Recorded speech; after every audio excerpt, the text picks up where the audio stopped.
Welcome to the Aiki Dojo Podcast. I'm David Ito, Chief Instructor of the Aikido Center of Los Angeles. And with me is... Mike Van Ruth, Aikido Center Los Angeles, 4th Dan Aikido, 4th Dan Iaido. Of course, I love sleuthing YouTube and, watching all these different videos.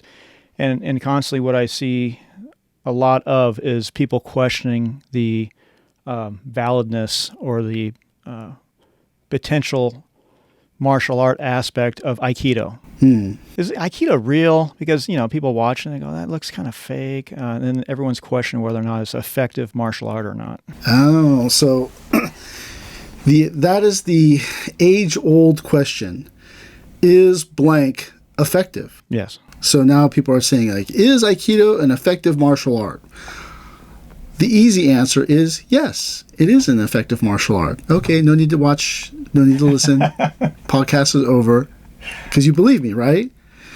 But chances are most people, they question the effectiveness of Aikido, but they're not really asking the right question, right? So it depends on what your definition of effectiveness is. Effectiveness is about producing the desired result. Mm-hmm. Is Aikido effective? Therefore, it means, does Aikido produce the desired result? Yes, it does. Aikido is a martial art. Maybe it's not taught that way today, but all things, is a gun effective? You're a gun guy. Are guns effective? In the right hands, yes. Very effective. Oh, in the right hands, right? What's the percentage of police officers that end up missing? A high percentage. Yeah. I think I read somewhere, I'm not sure 100% if this is true, don't quote me on this, is that a police officer in the heat of the moment is only 30% accurate. 30%! Yeah, they do the count. They count up all the rounds that were shot and then how many actually hit the intended target. It's a very small percentage. So then if a police officer with a deadly weapon is only 30% accurate, does that mean that that person is effective? Or that a gun is ineffective? Or is the gun effective? Is a 45 better than the 9? Is the Glock better than a Smith & Wesson? I'm pretty sure that all guns are pretty much the same, right? It comes down to the user. So then, this being a deadly weapon, right, it's people are pretty sure that a gun is a deadly weapon, and even a gun is only effective in the hands of a trained person, right? Correct. Aikido is the same way. That's an interesting way of looking at it. Yeah. So Aikido, right? You can think of Aikido as a spiritual pursuit. You can think of Aikido as a lethal martial art. It all depends on where you are in your life. But yeah, Aikido is effective because it produces the desired result depending on what your desired result is. Right, so that's why it's the proper question is, what are you trying to say? Is it effective in a street fight? Is it effective in MMA? Is it effective against a boxer? Is it effective against? It can be in the hands of the proper practitioner. Mm-hmm. The problem is that Aikido is just not taught that way anymore. The violence aspect of Aikido has been evolved out of the movement. So then it seems as if Aikido is not an effective martial art. Because it doesn't totally devastate my opponent, so therefore it's not effective? Is that what? No technique devastates an opponent. This is not One Punch Man where you punch the guy in the face and his head explodes, right?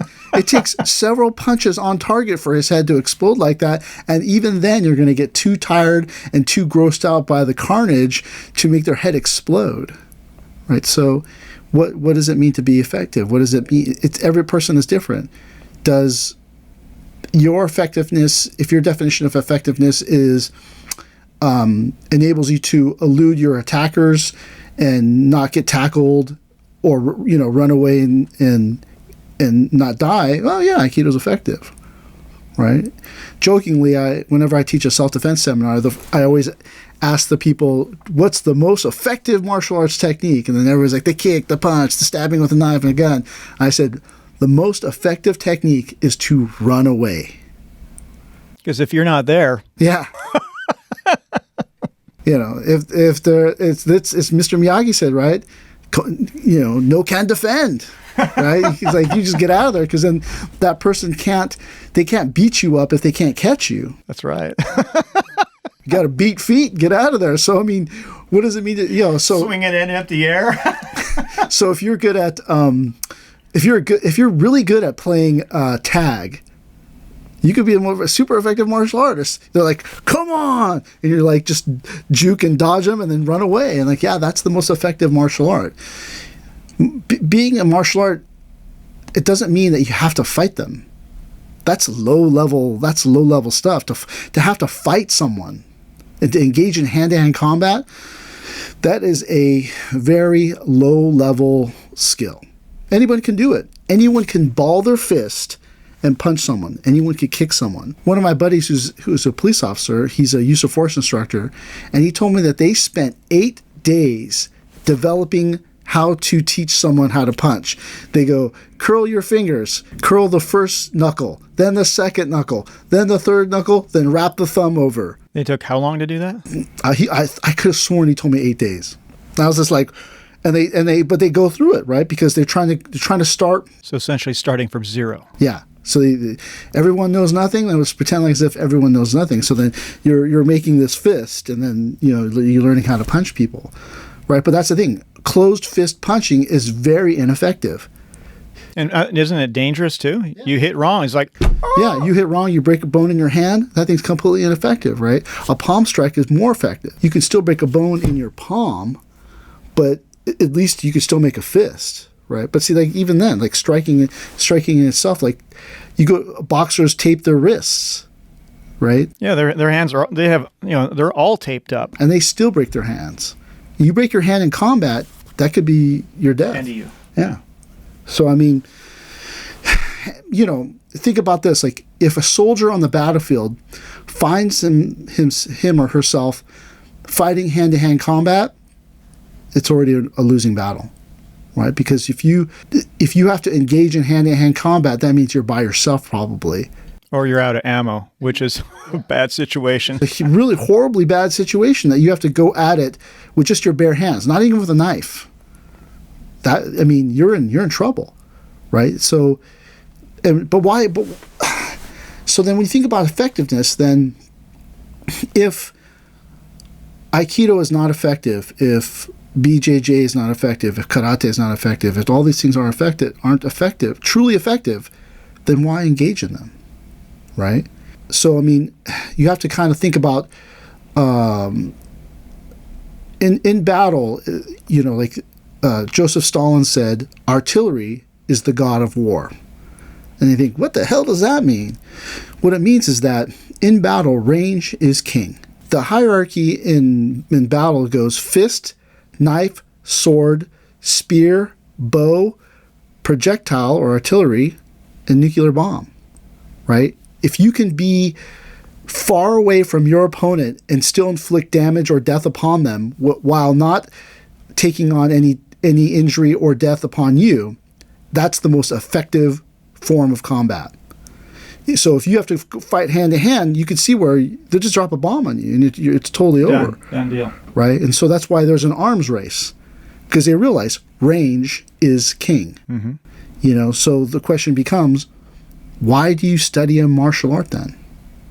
Why is it even necessary? That's an interesting point. So with that said, have you used Aikido against other martial artists? This is a question I probably should not answer, but the short answer? Well, yes, I have used Aikido against other martial artists. In the 90s, when the Fruya Dojo was really, really, it was like, Fruya Dojo was like Gladiator's Arena. Mm-hmm. You have to realize, like, everybody there was trying to knock every other person out, right? And so you got really good at being very physical with Aikido. And so at that time, when I was in my early 20s, a lot of people I knew did martial arts. And I shouldn't even say these stories, but Furi Sensei used to make me take home the mats after demonstrations. So I'd have these 4 mats that we'd use for demonstrations, and each mat's like 10 by 6, right? Yeah, the blue mats. And so I would take these mats home to my house, and they would just sit in the corner. And since I knew all these guys that did martial art, people used to come to my house, and we would have little sparring sessions. And so, and this began, I've been doing this since the 80s, where I used to have like boxing matches in my backyard with people. So we would purposely pick 2 people that didn't like each other, and then me and my buddy would coach them, and I would teach this guy how to box, and he would teach the other guy how to box, and then we'd see who's a better boxing coach. But people used to come to my house, and so all these different martial artists used to come. Well, what kind of backgrounds are we talking about here? I don't know. Should I say their backgrounds? Is that? Yeah, if you don't want, if you don't want to say.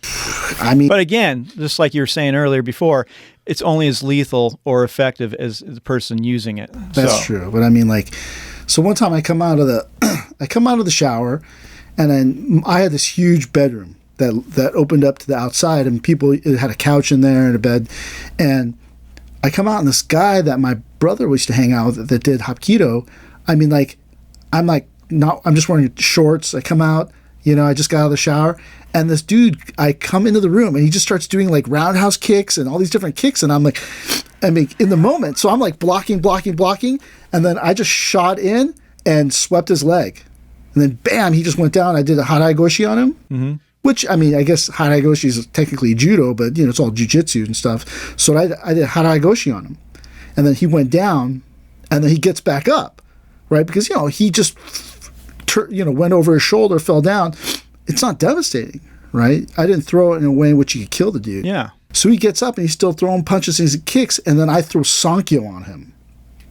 You threw Sankyo on him, and I'm cranking the heck out of this Sankyo, and then all of a sudden I feel in the back of my head. This guy was so flexible that he spun and did a back kick and kicked me in the head. Right? And so I manipulated the Sankyo to come around the front, and then I just did Kushinage and threw him down. And I just kind of held him down and pinned him until and I was like, "What are you doing?" And he was like, "Oh, I just wanted to see how good your Aikido was." So without even any prompting or anything, he just comes in and starts doing all kinds of crazy stuff. And you're like, what the heck? Yeah, and like you said, it comes down to the practitioner. I don't know if this guy was a practicing martial artist or not. But it's some dude, right? Just out of nowhere, And so it's just like, whoa, what the heck is this? Mm-hmm. Or like when I was younger, I was very rambunctious, and like I had been doing Aikido for maybe 2 or 3 years, and this guy I knew who was a really good street fighter, my brother's friend, my brother knows a lot of ne'er-do-wells, and so this guy goes, "Hey man, I heard you know Aikido." And I said, "Hey, I don't know Aikido. I study Aikido. I try my best, and all this stuff." And I'm a small guy, right? So he straight up goes into boxing mode on me, right? And in this mode, he like jab, and then he went for a power punch. And I don't know what happened, but I did Stemiwaza, sacrifice throw. It just went right over. Threw him down. He stands up and he goes, "That was badass. You bet you can't do it again." And then he comes lunging in for another punch. Did it again. And then he stands up. And this guy was a really good street fighter, right? Really good. And he was like, "That was cool, man." And then luckily he didn't continue on with it. Yeah. But like, so I have all kinds of stuff like that. Like I had a buddy who was, I think I was a black belt at the time already. Yeah, I was a black belt. And this guy was a brown belt in karate. Mm-hmm. And he said, "I need you to help me for my black belt test." And I was like, "How do I help you? Mm-hmm. I don't do Shotokan." Yeah, hello. And so he goes, so I'm going to, there's a sparring part that I need help with. I go, "I don't get it, dude. I don't do Shotokan." Yeah, hello. So she said, "Okay, come on over." So he suits up, right, wearing this brown belt and getting all crazy. And, he gets in a stance and starts doing his Shotokan on me. And then, like, right when he like, put out this knife hand, I just shot in and did Ikkyo. Put him down like that, no problem. And then he got back up, and then he was doing his thing, punches and kicks. And then he he did some open hand, like kata thing. And then I just reached in, did a yumiwaza finger lock, kotegaeshi, throw him down, put him down. You know, but again, was this guy a serious practitioner of Shotokan? I don't know. He never got his black belt, you know, but so is it even fair, right? Like, So some guys trying to try you on, or? yeah, I mean, when I was a student in Aikido, I trained as a professional. So, you know, it's kind of not fair that I'm like going to town on these guys. And that, you know, I have like a really low center of gravity. I have, you know, all these things going for me that this person does not. And so it's kind of not fair. You know, like, I don't know if this should become story hour, but so when I was a black belt, I used to go into slam pits or mosh pits, whatever people call them today, at any type of show. If I saw a mosh pit, I'm going. I'm there. Punk rock, skinhead, anything. I'm at a concert, mosh pit breaks out, I go in there. Ruin a shirt. Every time, ruins a shirt. But I would just do randori the whole time. Just moving people through, like just, you know, side to side, doing all these things that just kind of came natural to me. You know, someone would come right at me, and then I would go like this, you know, like pretend to be surprised, and then just move out of the way and just throw them into the crowd. And every time I went into a slam pit or a mosh pit, it would thin out, and it would just be me and like 3 tough guys. And it always almost ended in a fight every time at the end. Because everyone started to clear out, and it would just be me, my little Japanese walking, you know, going around in the circle with these punk rockers and skinheads, and they would come after me, and that's how I learned how to backward roll stand up. The very first time I ever backward rolled to stand up. I mean, I would do it in Aikido in a clunky way where you roll and then you stand up, but I'm talking like full, like tumbling backward roll stand up. These 2 like punk rock guys figured out that I was doing something to all of them, and they kind of hit me at crossways, and then a guy was on the ground, kind of like that joke thing that people do where you push you over a guy. Oh, the guy crouches behind you to trip you up. Yeah, and so these guys hit me. I fall over this guy. I backward roll stand up, grab one guy, throw him into the crowd, push the other guy down, and like everybody was like, "Oh my gosh," you know, and I was just like, "Oh, hey, how's it going?" But it was like it was so much fun. I don't suggest people do that because I got really injured and I almost got caught. I was in this really big slam pit, and I had my hand on someone's shoulder, and they pushed and my hand stayed there. My body kept going. Okay. And I hyperextended my thumb and these 2 other fingers, and I had to go to dojo next day. Oh. And it was my fingers were completely sprained or strained, and I had to pretend that they weren't. Because if Sensei would have figured out And found out why, oh, I would have been dead. so much trouble. But boy, I had so much fun doing randori in mosh pits every time. And then at the end, almost fighting like punk rockers and skinheads and all this stuff. That was pretty fun. But like, it's not, I mean, but does that mean Aikido's effective? Because I was able to do some certain things. My definition of effectiveness has changed over the years. Mm-hmm. You know, it's like before, when I was full of piss and vinegar, I wanted to fight people. I wanted to see if Aikido was effective. I started fights all the time. Today, what I'm really searching for is inner peace. So is Aikido effective at gaining inner peace? I don't know. But I'll tell you a story, which I guess this is story time, about the effectiveness of Aikido and inner peace. So the other day, I was at our storage unit, and we were signing up, and I was in the office, and the girl says, "Okay, let me go show you this. Let's go outside, and I'll show you the storage unit." As we're leaving, this guy was coming in at the same time, and he was all tatted down, head to toe, kind of a gangster-looking guy, and he says something to the girl, and the girl says, "F that, I'm calling the cops." And then the guy follows her in, walks past us, and I'm like, what's going on? Mm-hmm. You know, and then I realized like they were together, or they're a couple or something like that, and she's yelling at him, she's calling the police, and the guy's standing there. The other worker in the office who's male, says, "Oh, I'll show you. I'll take you to the storage unit." And I go, "No, you're not." Because that would leave her and that guy in the office all by themselves. Right. And so I go, "No." So I tell the people that I'm with, I go, "I'm not leaving." And then so the guy's getting all upset at the girl. And it's just, me and like 2 or 3 other people in there, and the guy is getting visibly upset. So I go, okay. I go up to the guy, and he's maybe 4 to 6 inches taller than me. He's stockier than me. He's got tats all over his face. And I go, "Hey man," I go, "I don't think this is the best place for this."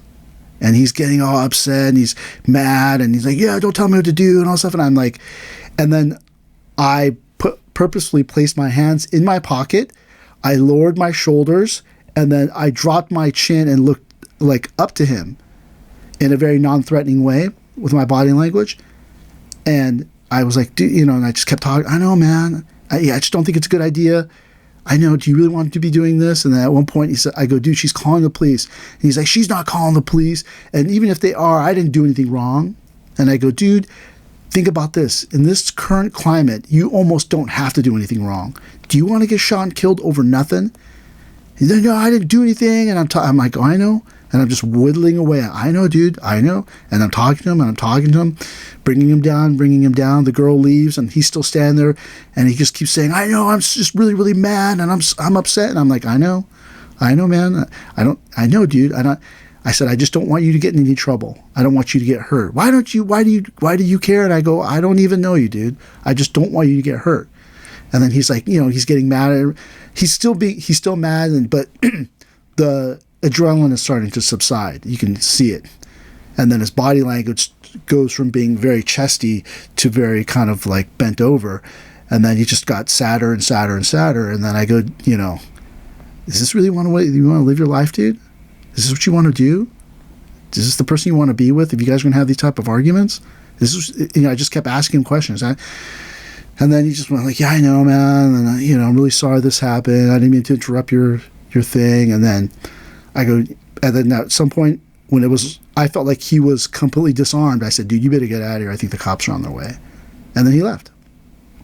But the most interesting thing about that story was that my heart rate never increased. Yeah, you had me check your pulse. And I never had an adrenaline dump afterwards. I didn't get all shaky. "Oh, shoot, what just happened?" And crying inside because it was, but I also didn't have anywhere like, I was like, "I'm going to knock this guy's teeth out." Yeah, you didn't have that. Nothing. And so to me, is Aikido an effective martial art? To me, that showed me it was, because I had the confidence that I could go up to this person and try to talk him down. I had so much confidence, I stuck my hands in my pockets. So I did that to disarm him. Why would this guy, just stick his hands in his pocket? Why would he turn his head and look down a little bit and then look, come on, man. And then I never let my tone rise. "Hey!" Yeah. It was always very kind of kind of like the therapist monotone, "Tell me about your parents" type thing. But I did that so that he would never have anything to hold on to which would activate him. So it's all about de-escalation, deactivation, deactivation, and then at some point, all the adrenaline will have gone away, and usually when things like this happen, when adrenaline leaves, sadness or depression follows suit. "I shouldn't have done this. I feel bad about myself," whatever it is, and then that's where you go, "Hey man, I don't want you to get hurt. You should probably get out of here." And then he goes, "Yeah, you should probably take off." And then later the cops showed up and all this stuff, but. But the most important thing about this story is that would I have been able to do this thing without Aikido training? I don't think No, doubtful. I don't think so, because I would want to have, the only way for me to have bettered him or de-escalated him or disarmed him was to have beat him up. But who wins? He's got to go home. I got to go home. I got to go to work in the morning. He's got to go to work in the morning. It sounds like a lose-lose thing if all I'm doing is choking him and punching him and gouging out all his eyes and kicking him in the teeth, knocking out, he kicks me in the teeth and I knock out, we're all just bloody and all this. And it's not even your situation. But that's the thing. It's not even my problem. I could have just I could have been like, take me to my storage unit, show it to me, and we come back to a murder scene or whatnot. Bloodbath, and then I go, well, at least I'm safe. But that's the reason why I had to step in, is because I'm an Aikido teacher. I have to step in. I have to stand up for what's right. I have to try to save this guy's life if I can. I have to try to save this girl's life if I can. So then that is where we really start to think about this idea of what is effective. I could have choked him. I could have tackled him, got him in something, choked him, got him in arm locks, choked, the stuff. But then all that comes with it, right? Police report. Possible handcuffs. Bruises, handcuffs, this, court cases, and all this stuff, all for something which is not even my problem. So again, you look at it and you think, what do I do though? Kick him in the nuts? The most devastating technique is the sucker punch, right? Yeah. So I go over and be like, do you know the way to Disneyland? And he goes, well, punch him in the face, hoping that my punch is strong enough to knock him down or knock him out. And then he goes, oh, I'm leaving right now. And I'm like, you better be leaving. Yeah, this one's got a brother, and he wants some too, or some. And then you go reach in his glove box because he feels you embarrassed him and you shamed him, so he's now got to make it right. Yeah, all because of they're having a family argument because he didn't put away the cottage cheese or something. Right? And you go, wow, so dude, like cottage cheese has changed people's lives. Yeah, so now I punched some guy in the face because he didn't put the cottage cheese away, and his girlfriend got mad, and then they got an argument at her workplace, and then stupid me got into it over nothing. So see how and largely most arguments that people get into are really nothing anyways. Mm-hmm. When it comes down to it, you cut me off, you shorted me 5 cents, I'll take. So then that is the reason to kill this person. No, Aikido is not about that. Aikido is so much bigger than just a way to fell your opponent. But that's the hard part when you think about this idea that, well, then, if martial arts in general are obsolete, then why even train in them? Exactly. That's going to be my next question. If it's obsolete, then what is the purpose that martial arts should have in our lives? The thing about martial arts is there is no better way to develop somebody than martial arts training, right? It's better than boot camp. It's better than transcendental meditation. It's better than all these different things. There's something about martial arts which is empowering to you. And not an empowering way that you can beat people. Oh yeah, I could choke the life out of you. I could choke you so much you poop your pants, right? It's not that. It's that it gives you this power, right? It gave me this power to go up to this person who is much bigger than me and not doing very well and talk this person out of his course of action, right? And who knows? He goes back to his car, gets in and pulls out his gun from his waistband and puts it in the glove box, and no one had to die today.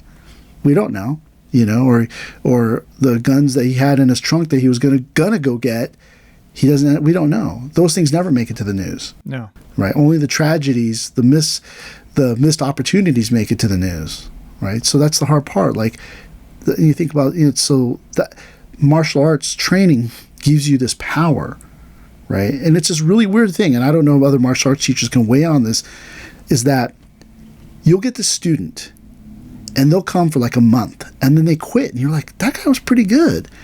And then you'll see on social media or whatever, oh, I'm going to become a fireman. And you think, but then why did you start martial arts training if you were going to become a fireman? It's not that. It's that training in the martial arts empowers you. It gives you this power. And I've seen it dozens and dozens of times in my own dojo, where a person wants to change their life, they start training, and then it flicks a switch inside of them, and then they go off and they go pull go time on it. And I don't know what it is. Something about the martial arts and training in the martial arts is empowering. What does it teach? It teaches self-confidence, perseverance, self-discipline, and all these different things. So something about training in the martial arts is empowering. And so despite the fact that their techniques are on a certain level obsolete, what's elite about it is the mindset that it creates inside of you, right? So, Charles Darwin said, the art of making fire is probably the greatest discovery, except for language, that man has ever made. So they say, like, man is the only animal that can utilize fire. But what does that really mean, right? You can... Mike Tyson's legendary trainer Customato said that emotions, particularly anger, are like fire. You can cook your breakfast with it, but you can also burn your house down. Yeah, there's a double-edged sword on that. Right. So that's the same thing. It's like martial arts are effective, but it can be effective in a lot of different ways. You could become a stone cold killer, or you can just become this person that empowers you to go to law school. Something like that. But it's this idea that this fire, it lights this fire, but this fire, it has to be used in a certain way. You can't just,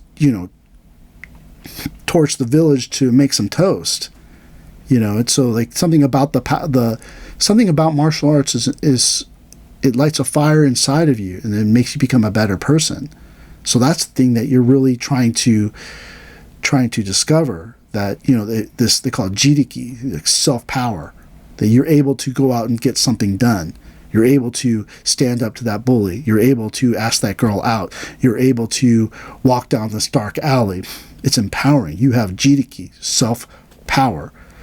But that's this idea that if you want to just if effectiveness to you is being able to beat people up, a gun, like I said, a gun is more of a deterrent, probably more effective than any karate chop or kick. Yeah, it's not going to take you months and months of training just to get to the level of efficiencies to make it effective. Anybody can pull a trigger, right? But not everybody can do iri minage. Not everybody can do kotegaishi, right? But that's the hard part, is that martial arts is also not let's say I shouldn't say martial arts. Aikido is not taught in a martial way anymore, right? So if we watch this video of this person doing kotegaishi.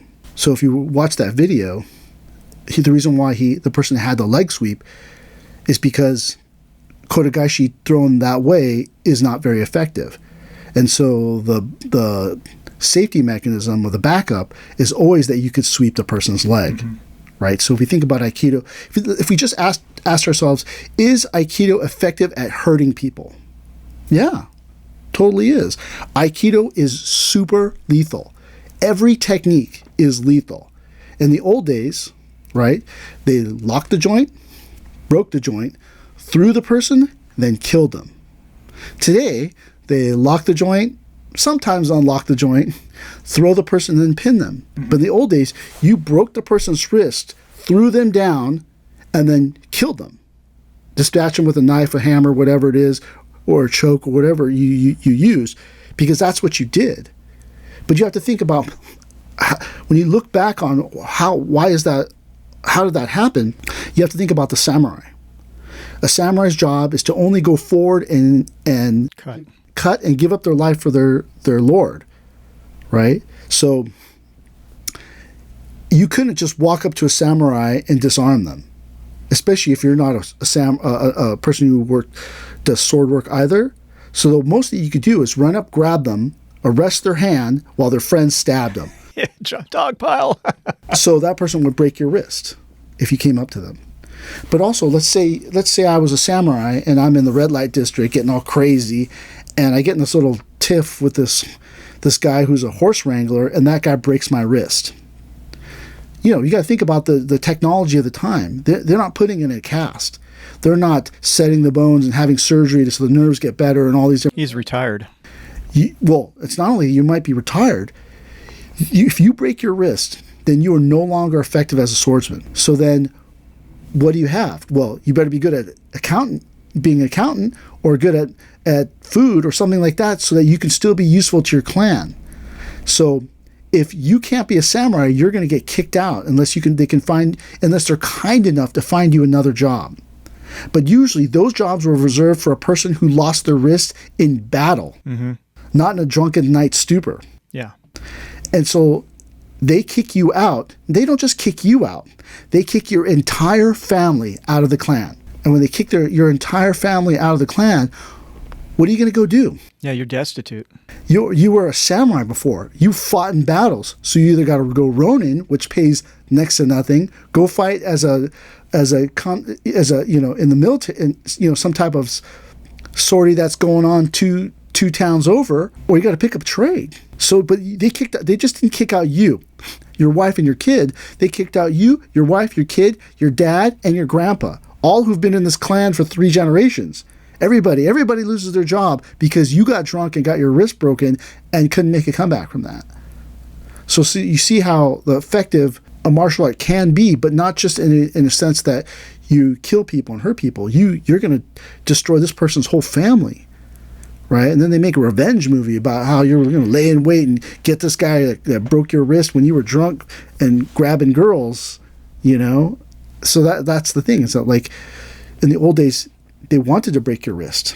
They break your wrist, they locked your wrist, they broke it, they sweep your leg or throw you down, and then they dispatch you with a knife or something else. So if you look at that video that we just watched, the person goes to throw kodogaeshi and realizes they don't quite have it. And so what do? They throw in a leg sweep. But that's the thing. Every Aikido technique has those type of movements in it. They have fail-safes, they have atemi, they have ways to make it more lethal, ways to break the joint, all these different things that are evolved out of Aikido training today. Well, and secondly, how effectively can you train those before the point you don't have any more ukes left? That's the thing that O-sensei realized, right? That Aikido today, there are no battles to be fought, right? And so Aikido had, we really think about this line of 1868, where when the Meiji era came in, that's the changing of martial arts. That's when Koryu or Heiho became budo. And when it became budo, it became about, self-discovery, self-development, right? That you're not going to have to use this in a battle, but you still want to train in a serious way so that you can use that power to become a better person, better at your job or whatever it is, but you're using it for self-development. But so then that, goes back, is it effective? Yes, but is it effective? Yes, it's effective. When you break someone's wrist, they don't just flop around and still try to beat you up with their broken wrist. They're done. Mm-hmm. The pain of snapping someone's wrist. Yeah, it's devastating. So I'll tell you another story, since this is story hour, is that when Furuya Sensei was a young adult, he was teaching at the police academy when he was a teenager. Teenager, right? Teenager, right? You think, what? So when he was a young adult, something happened where this sergeant said, Yonkyo doesn't work. And Sensei, being the precocious young man that he was, threw Yonkyo on this dude. And he threw Yonkyo on this guy to the point where he damaged a nerve. And then the guy couldn't close his hand.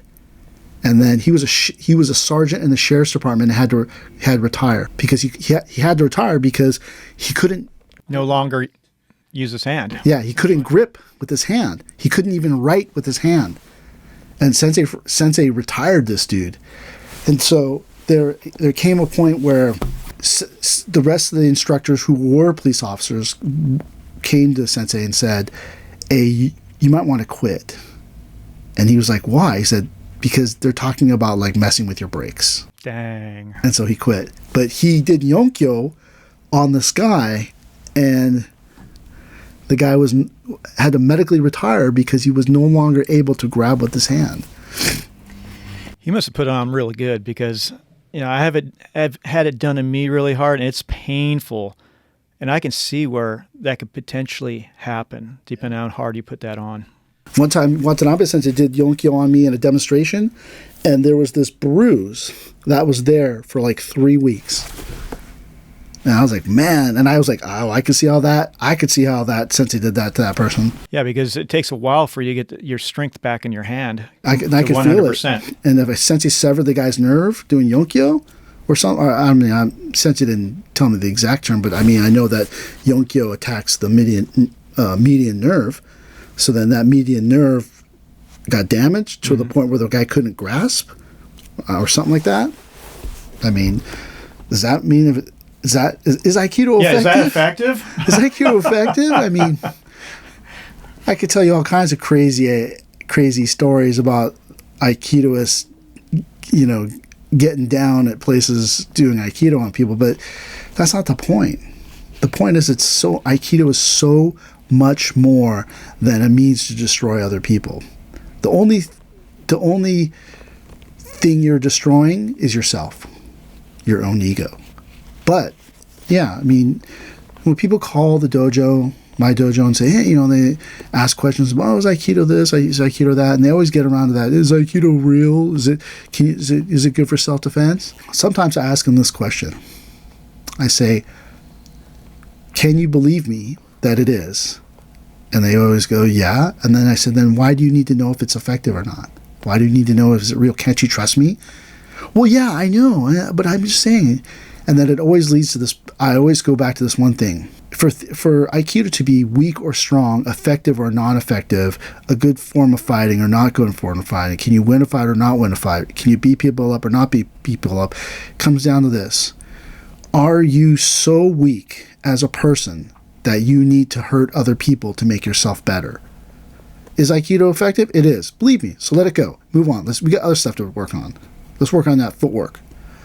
But if you need to know, why do you need to know? We need to know because we are afraid inside.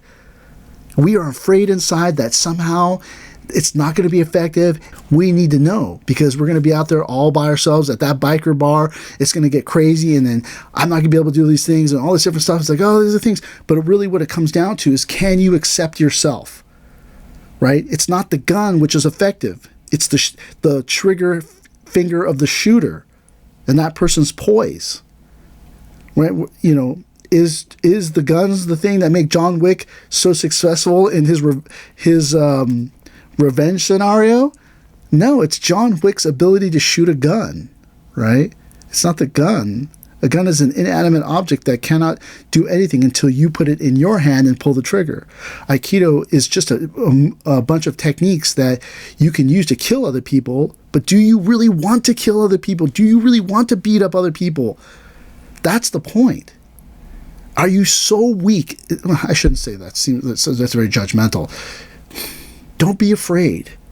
Only do Aikido because you like it. If you don't like, I don't have to. Like, people always ask me, why don't you post a video refuting Joe Rogan's claims about Aikido's this and that? And I go, I don't want to. I don't care. I'm not trying to convince Joe Rogan that he should do Aikido. I'm not trying to convince Joe Rogan of the effectiveness of Aikido. He lives over there. I live over here. I got stuff to do. It's the other people that want to do Aikido. If you like Aikido, do Aikido. If it resonates with you, then do it. Don't do Aikido. Don't do Aikido or BJJ or karate or judo or kung fu because it's effective. You won't last. No. You can only do Aikido for the long haul if you like it. Exactly. So, it's like, is it real? Is it fake? Is it this thing?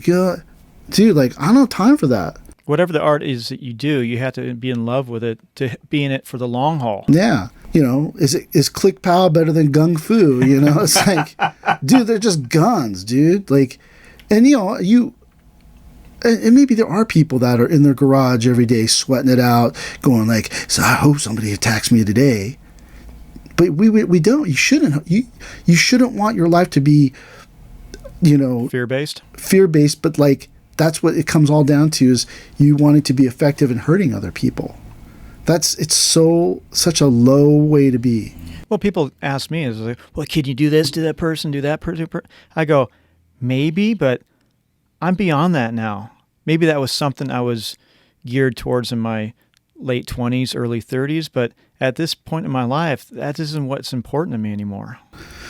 But that's that thing, right? Like, we think, what does it mean to be civilized? We talked about this, like, as this Darwin said, it was fire and language which made, which brought about the beginning of civilization. Anthropologist Margaret Mead talked about this idea that what brought about true civilization was when she found a broken femur that had been mended in a. So you had healers. Well, that's the thing. They're healers, but as an animal, you have a broken leg, you're dead. Done. You can't go get water. You can't go get food. Someone's going to chase you. You can't get away. No one's going to help you. No one's going to help you. So if another was to be there for you, secure you, feed you, heal you, that is the true beginnings of society, when we make it about other people, right? So is Aikido effective as a martial art? Yeah, it's effective. Stop asking these questions. You really should ask yourself, how can I become a better person? How can I be the one that stays with the person with the broken leg, despite the fact that it puts me in danger? Mm-hmm. Dragging around this dead weight until... Slowing me down. And how long does it take for a femur to heal in the prehistoric times? You can only imagine. Today it takes forever and a day. Yeah. So a year, 3 years, dragging you and then leaving these tracks. Crutches made out of whatever. If they even have crutches, Yeah. they're savages, right? Yeah. Anytime you have to move, you have two people taking you. They're savages. So you're probably just laying there, and the other two Neanderthals are dragging you or something, right? They're savages. They don't know any better. And then someone said, crutch, and you go, oh, boom, hallelujah, the crutch Before the wheel. But that's the thing, is that, because of modern technologies and the advances in technological warfare, martial arts training is obsolete. But it empowers you. It makes you a stronger, better, more disciplined person, right? And so that's the thing that you're really thinking about, is that is Aikido effective? Yeah, it's effective. But really, it's about does it give you the power to restrain yourself, right? Your friend breaks their femur, the monsters are coming, and you just go, boop, kick that person into the thing, and then you're out of there. You survived for another day. No, it gives you the power to restrain yourself from giving into your desires, and it gives you the power to help others. So in that terms, yeah, it's uber effective, right? Because what is it really doing? It's making you a better, stronger human being. No, you're talking about developing as a human being in relationship to civilization. Is that one of the reasons possibly why Sensei did not want the sport aspect in Aikido? Because it becomes about me winning, me victory, me. So if you watch this documentary on Netflix called Counterpunch, it's about it's about boxing and how boxing has to kind of really, boxing in the United States has really kind of taken a nosedive. And so they follow an amateur, a really, the most decorated amateur fighter in amateur boxing history, I think it is. They follow this kid who just turned pro, and they follow this guy who had just won the welterweight or middleweight title. And it's super interesting because the professionals are constantly being the coaches are constantly saying, you got to be hungry, you got to want this, you got to be hungry, you got to be hungry. To the amateur, they say, oh boy, man, you are hungry. Oh, this will pay off. You're so hungry. You do all these different things, and so they show all the sacrifices that the amateur guy makes to get into the Olympics. And spoiler alert, he doesn't make it in the Olympics. And it's super sad because he is living so he's living so paycheck to paycheck, mm-hmm. and just scraping by in order to make it into the Olympics, and he doesn't make it in. And you're just like, and here that everyone's talking about, oh man, he's super hungry. He's he's going without to create that hunger. And so the people that turn pro, they're constantly like chiding them about how they've lost their edge. At one point, the guy who was the former middleweight or the former world champion, he relinquishes his belt and takes a year off. And he does this to make money and do all these different things from a political boxing promotion standpoint. So he takes the year off. And at one point, when he's getting ready to start fighting again, his coach looks at him and he goes, "Oh, yeah, he became too civilized." And then he goes, "He's not hungry enough anymore.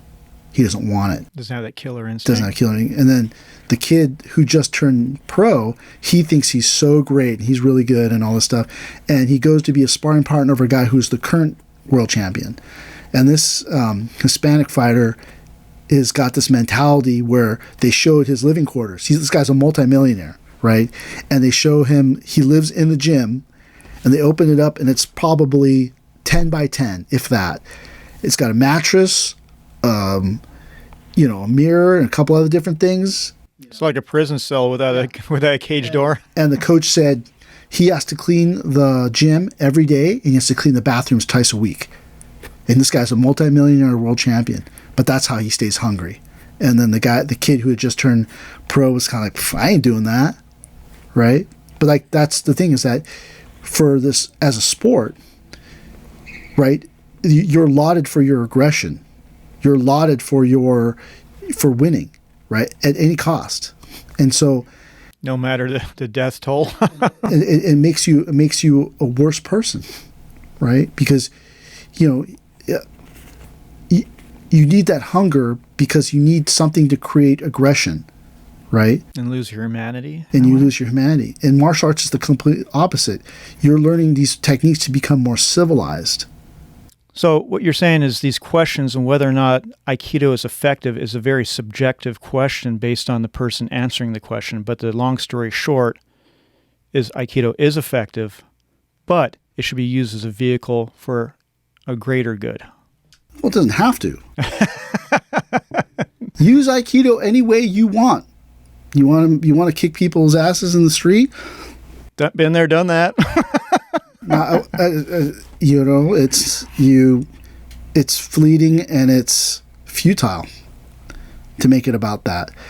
Your entire life is only going to be about destroying things. And you can't just be like, "I'm a doctor during the day and a butt kicker at night." No, usually you're a jerk during the day and you're a jerk at night, right? Like how you do anything is how you do everything, right? And so that's why Aikido doesn't, if I had to summarize it, I would say that this quote, "How you do anything is how you do everything," is what Aikido is all about. Aikido is trying to transform you from this desire to be a killer with a killer's mentality, right? A killer's mentality. So if you think about this idea between the samurai and a killer, a samurai only kills because he has to, because it's his job. He's not a killer. A killer's mentality is about sake, bloodlust. You kill it, I killed everybody in the room, right? The samurai kills only the person he needs to kill in that room, right? And so, but what's the difference between the two? Self-discipline, restraint. I don't kill everybody because I don't need to kill everybody. The killer wants to kill everybody. It's a different mentality. Oh, yeah. The samurai is not an assassin. He's a sophisticated, civilized person. He realizes that, unfortunately, this is his job. So in order to do his job, he has to dispatch people. But he does it in a way in which, he's not just killing everybody in the village because, someone spilled his beer. Right? But that's the thing, is that, like, what do you really want to become?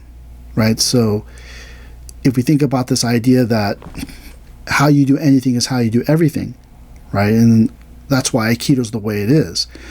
If Sensei wants you to change as a human being, he needs you to start doing things in which you're following the path of self-compassion, compassion, self-compassion, self-discipline, perseverance, all these things, so that you're modeling the behavior that you want to become. So because how you do anything is how you do everything. So if you do Aikido and you do it in a way in which you're not trying to hurt others, even though you're still defending yourself, you start to change as a human being. You stop looking for fights. You stop trying to hurt people because you've been modeling this behavior this whole time without knowing it. Because how you do anything is how you do everything. And then as you would, most times, if you've been training long enough, you can't help but O-sensei's idea of nonviolence and inner peace somehow permeates inside. And I'm not sure if it's old age or experience or life experiences which causes you to realize, I don't want to fight anybody. Is Aikido effective? Yeah, Aikido's effective, man. Believe me, you don't have to go down my path. You don't have to get in fistfights all the time with people. Because then I wasn't just fistfighting people. I was angry all the time. Everywhere I went, I was angry. Everything I did, I was angry. Because how you do anything is how you do everything. But once Aikido started to seep in, I started to calm down. And I stopped wanting to fight. I stopped wanting to hurt people. I stopped wanting to go into mosh pits. If a mosh pit breaks out now, I go, oh, that would be so cool. But I go, oh, I probably shouldn't do that. Right? Because how you do anything is how you do everything. And so you're trying to change everything by changing one thing. And that one thing is that you learn how to pursue a art of mass destruction in a way in which you're not trying to destroy people. And that's the weird thing. And so, yeah, is Aikido effective? Yeah. Should you believe me? Yeah. Do I care what you think? No. I don't care. I do not care. I don't care what this person says. I don't care what that person says. I don't care if this person says Aikido's real, fake, whatever it is. In the old days, if anyone said to me Aikido is fake, I'd fight them. I'd fight them right there. But today I just go, don't waste my air, man. Go over there. Tell your story to somebody else who cares. Because I don't care what you think. Because I already realized that it's effective. I already understand that it's lethal. What do I need? Your acceptance, your praise, your whatever. Approval. Yeah. You don't help me pay my mortgage, so then I don't care what you think. But Aikido is effective. Well, I think we tied that one up nice a little bit. I didn't mean to offend anyone. Just saying, Just saying. Well, there's a lot of this out there, so. Yeah. All right. Well, thank you, Sensei. Well, thank you very much for watching this podcast and listening to this podcast. And don't forget to like and subscribe and follow us on social media. Really appreciate it. Thank you very much.